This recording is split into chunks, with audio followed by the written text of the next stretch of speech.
chers amis, et bienvenue aux infos du PPR, des infos qu'en ont pas l'air.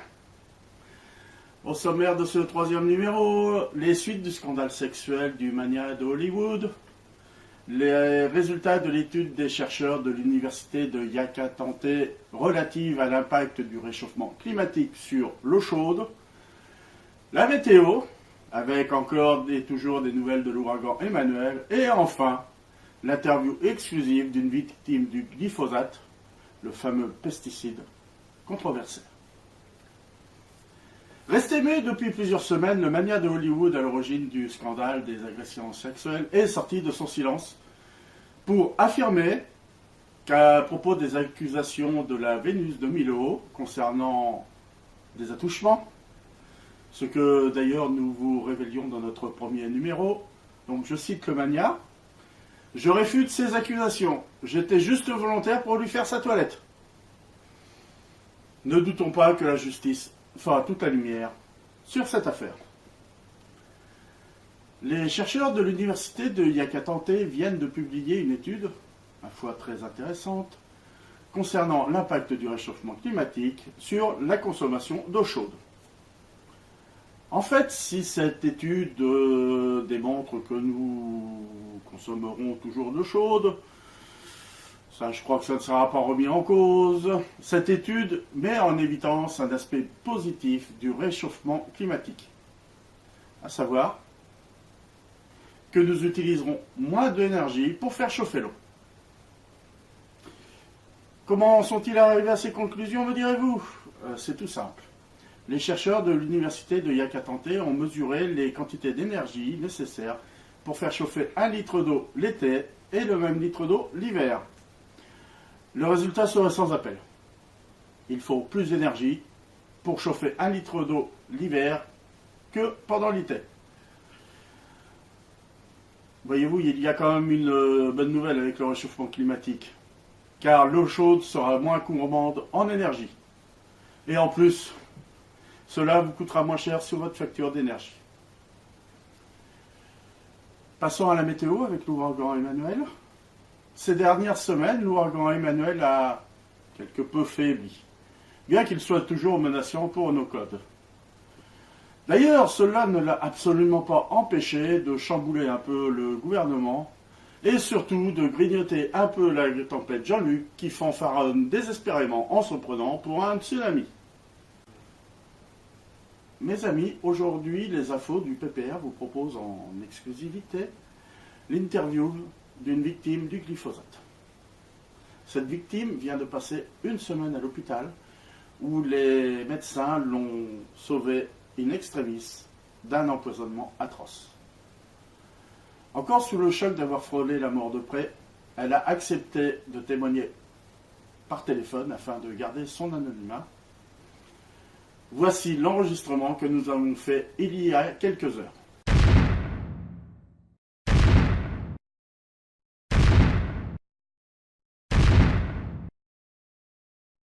Mes amis, comme je vous l'ai proposé, nous allons prendre connaissance d'un témoignage édifiant concernant une simple ouvrière victime du glyphosate. Cette ouvrière voulait rester anonyme, donc nous faisons le témoignage par téléphone. Je l'appelle tout de suite.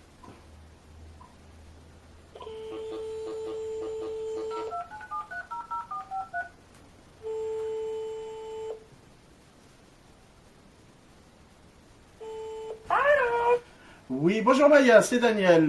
Je rappelle à nos auditeurs que vous parlez parfaitement notre langue. Hein. Oui, oui. Oui, alors pour vous présenter Maya, vous êtes une butineuse, c'est bien ça? Oui, c'est ça. J'ai de la chance, je travaille dehors. Allez hop, tout le monde à la campagne. Ah, ça fait plaisir de voir que vous êtes quand même de bonne humeur après ce qui vous est arrivé. Je rappelle à nos auditeurs que vous venez de passer une semaine à l'hôpital et que les médecins vous ont sauvé d'une mort atroce. Oh, de justesse, en plus. Oui, alors... Et il me reste des petites séquelles quand même, vous allez vous en rendre compte. Ah, bon, d'accord, bon, mais de toute façon, nous ne sommes pas là pour juger. Et malheureusement, vous êtes victime de maladie ou d'accident. Je ne sais pas comment on peut appeler ça, mais nous sommes surtout là pour votre témoignage, Maya, je rappelle. Oui. Alors, comme convenu, nous tairons le nom de la ruche pour laquelle vous travaillez. Je précise, bien sûr, à nos auditeurs que Maya n'est pas votre vrai nom, c'est juste un nom d'emprunt. Alors, Maya. Ah, cette petite abeille porte le nom de Maya. Oui, j'étais quelle encore, hein? Oui, mais vous êtes joyeuse, ça fait plaisir, parce que il y a plus d'une personne, après ce que vous avez subi, qui verrait tout en noir, et pas en jaune et noir comme une abeille, évidemment, mais C'est noir, tout en c'est noir. noir, oui. Voilà. C'est dire justement. Voilà. Alors, Maya, en tant qu'abeille récoltante, pouvez-vous nous expliquer, pardon, à nous humains, en quoi consiste votre travail? Oh, bien sûr. Comme toutes les abeilles butineuses, je récolte le pollen. Je passe toutes mes journées à voler de fleur en fleur. C'est agréable, mais c'est fastidieux. C'est qu'il faut faire des kilomètres pour ramener son gramme de pollen. C'est très très plaisant, on voit du pays. Quand on arrive sur une fleur, c'est pour butiner le pollen.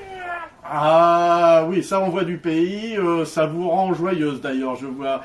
Vous avez repris le travail ou vous êtes toujours en arrêt de maladie, Maya? Non, j'ai repris le travail, j'ai travaillé toute la journée. J'ai Ah. un hôtel d'ailleurs, elles sont fatiguées ce soir. Ah bah alors je vous remercie d'autant plus de nous accorder quelques minutes. Hein. Alors malheureusement, nous savons depuis quelque temps que les conditions de travail des abeilles se sont détériorées. C'est bien ça, Maya? Hélas, oui. En plus des dangers spécifiques de notre métier, nous sommes de plus en plus exposés à des produits dangereux et il n'y a pas d'équipement de protection individuelle adapté à notre travail. Et puis, la sécurité sociale refuse toujours de nous accorder un statut de maladie professionnelle. Alors ça, je profite quand même de votre temps d'antenne pour dire que c'est un véritable scandale qu'ils ne vous accordent pas de statut de maladie professionnelle. Oui, c'est un scandale. Voilà, donc j'espère que le message est passé et que les responsables de la sécurité sociale en prendront conscience de ce problème. Maya, en tant que porte-parole du collectif de défense des abeilles, pouvez-vous nous parler des actions que vous comptez mener pour vous faire entendre? Par exemple, iriez-vous jusqu'à faire grève? Non, nous sommes comme les militaires, nous n'avons pas le droit de faire grève. Pas plus de nous syndiquer ou de manifester. Et oui, il en va de la sécurité de notre reine. Non, avec les copines, nous pensons plutôt à organiser des opérations escargots, comme le font les routiers. Ou alors faire de la distribution de miel au péage d'autoroute pour sensibiliser les gens, comme font les agriculteurs qui donnent des légumes. Ah, alors je vais profiter juste, je vais prendre quelques secondes pour moi. Si vous faites une distribution de mail au péage de d'autoroute, faites-moi signe, je crois que je prendrai exprès l'autoroute. Hein. Oh, je n'y manquerai pas et je vous dirai où. D'accord, ben je vous remercie pour votre gentillesse, Maya. Alors, Restez pas de côté. ah, vous êtes vraiment adorable. Vous faites du miel d'acacia, Maya? Oui. Ah. C'est bon, bien sûr, au mois de mai-juin. D'accord, eh bien, essayez de faire votre distribution à ce moment-là, je vous en serai que plus reconnaissant. Bon, enfin, reprenons notre interview, nous sommes là pour des choses sérieuses, après tout. D'ailleurs, avec des opérations escargots, ne craignez-vous pas de rendre les abeilles impopulaires? Oh, mais pas du tout. Les sondages montrent qu'une grande majorité de l'opinion publique soutient notre cause. Tous avec nous.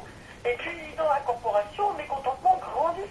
Il y aurait des commandos d'abeilles qui se seraient formés pour mener des opérations coup de poing afin de détruire les stocks de produits dangereux. Attention, ça va péter! Ah, des commandos d'abeilles, vous dites Oui. Ces actions violentes, ne craignez-vous pas qu'elles risquent de ternir la belle réputation des abeilles? Oh, que voulez-vous? Les copines n'en peuvent plus. Ça, je pense que nous pourrons tous comprendre. Mais avant d'en arriver à de telles extrémités, Maya, avez-vous pensé à alerter, par exemple, les instances européennes sur vos conditions de travail? Ben, bien sûr, justement, une délégation de notre collectif se rendra prochainement au ministère de l'écologie pour attirer l'attention du ministre sur nos conditions de travail. Et s'il le faut, nous porterons l'affaire devant la Cour européenne de justice. Nous sommes bien décidés à faire cesser ces violences dont nous sommes victimes. Je vois que vous êtes très bien organisé, ça fait plaisir, et que vous avez quand même d'autres projets avant d'en arriver à des actions violentes. D'ailleurs, je vais profiter de ces quelques minutes aussi d'antenne pour vous... Je m'engage d'ores et déjà, d'ailleurs, vous noterez bien, je m'engage, je vous promets, hein, comme tout politicien, je sais faire des promesses, hein, je défendrai votre cause lorsque je serai élu. Ah, chic. Mais enfin, d'ici là, comme je ne suis pas élu, je ne peux me faire que l'humble porte-parole de vos revendications, ou du moins en faire l'écho, comme je fais actuellement. D'ailleurs, il me vient une chose à l'esprit, il ne faut pas oublier qu'en plus de votre travail, Maya et toutes les abeilles, vous pollinisez bénévolement les fleurs. Oh, vous savez, c'est bien autre chose. Tant qu'on peut rendre service, nous le faisons pendant notre travail. Ah, je vois que vous êtes modeste avec ça. Si vous avez vraiment un esprit gentil, dévoué, ça fait plaisir. Hein. D'ailleurs, vraiment, je veux en appeler à toutes les abeilles. Pour vraiment, vraiment défendre votre cause, votez Daniel Président aux prochaines élections. Maya, je vous remercie pour ce témoignage édifiant. Merci à vous de m'avoir donné la parole. Les abeilles, Je crois, chers auditeurs, que nous allons laisser Maya avec ses copines. Là, après une journée de travail, elle a besoin de se détendre.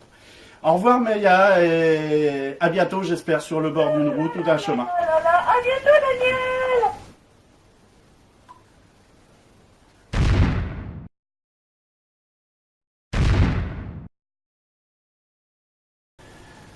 Voilà, mes amis, nous venons d'entendre ce témoignage édifiant d'une simple ouvrière qui a frôlé la mort en voulant travailler. Malheureusement, comme on l'a entendu, il ne possède pas d'équipement de protection individuelle. La sécurité sociale ne veut même pas accorder de statut de maladie professionnelle aux abeilles. Vous vous rendez compte, c'est quand même un comble. Mais enfin, le plus formidable quand même, c'est que les abeilles sont obligées de manifester, voire de mener des opérations escargots. Enfin, je voudrais voir ça. Des abeilles mener une opération escargot, ça doit être pas mal. Mes amis, si vous voulez faire quelque chose pour des abeilles, votez Daniel Président, candidat du parti pour revenir.